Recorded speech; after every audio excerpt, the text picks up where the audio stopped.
Olá, sejam bem-vindos! Aqui é o Mental Tip, o podcast onde o conhecimento dobra a cada informação. E hoje a gente vai encarar uma das obras mais influentes e, olha, talvez uma das mais mal compreendidas de toda a história. O Capital, de Karl Marx, o livro 1. A nossa missão aqui vai ser entender qual é o verdadeiro objetivo desse livro e como ele se propõe a revelar, de um jeito científico, o mecanismo que está lá, escondido, movendo o capitalismo.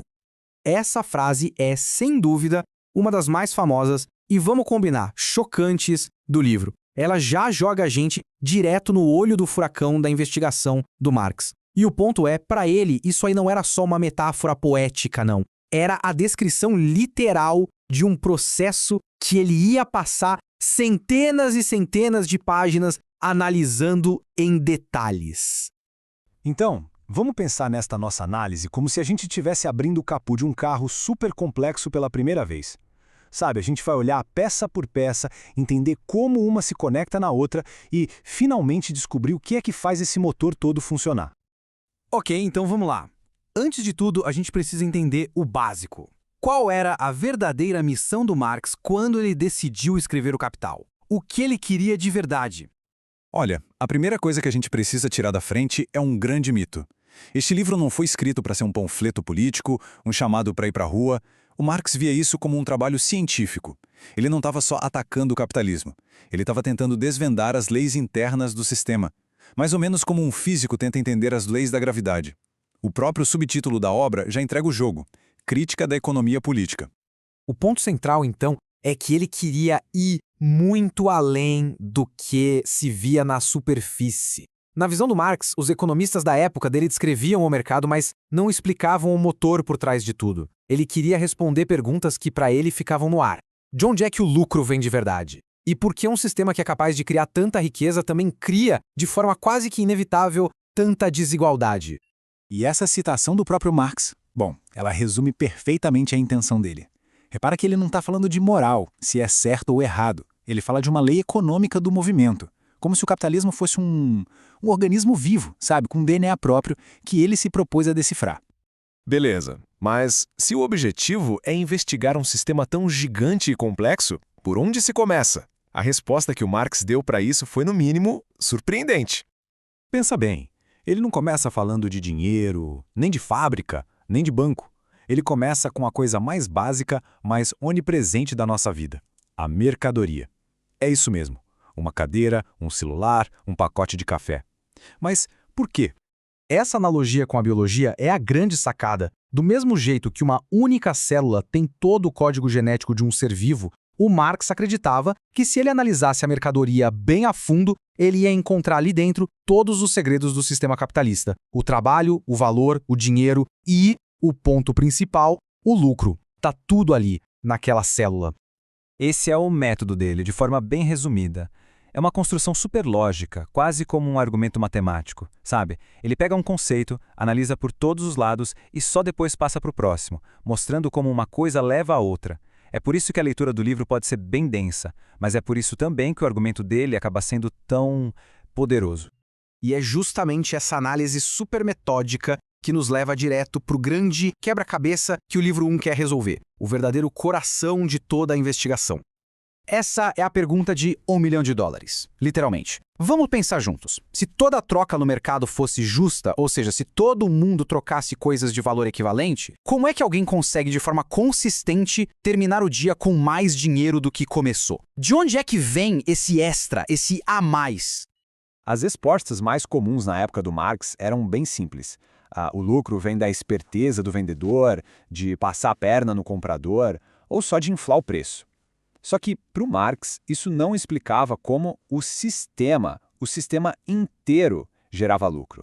Porque se um ganha vendendo caro, o outro perde comprando caro, certo? Seria um jogo de soma zero, e não um sistema que acumula uma quantidade gigantesca de riqueza. E é aqui que vem a grande virada na investigação. O Marx vai argumentar que todo mundo estava procurando no lugar errado. O lucro, segundo ele, não nasce no mercado, na hora da venda. Ele é gerado antes, em um lugar que a economia da época simplesmente ignorava, lá dentro do processo de produção. É exatamente nesse ponto que ele introduz o seu conceito mais famoso, a peça central para resolver esse enigma todo. Ok, vamos com calma aqui para a gente entender bem. O argumento do Marx é o seguinte: o capitalista compra uma mercadoria muito especial no mercado. Não é uma máquina, não é matéria-prima, é a capacidade que uma pessoa tem de trabalhar, o que ele chama de força de trabalho. Ele paga um valor por isso, que é o salário. Só que essa força de trabalho tem uma característica única: ela consegue criar mais valor do que ela mesma custa. Vamos imaginar assim: em, 4 horas o trabalhador já produziu o valor equivalente ao salário do dia inteiro dele. Mas a jornada não acaba aí. As outras horas que ele trabalha geram um valor extra, um valor que não é pago a ele. Essa diferença, esse é o mais-valor. Essa é a fonte escondida do lucro. Só uma pausa rápida aqui por um detalhe que é importante.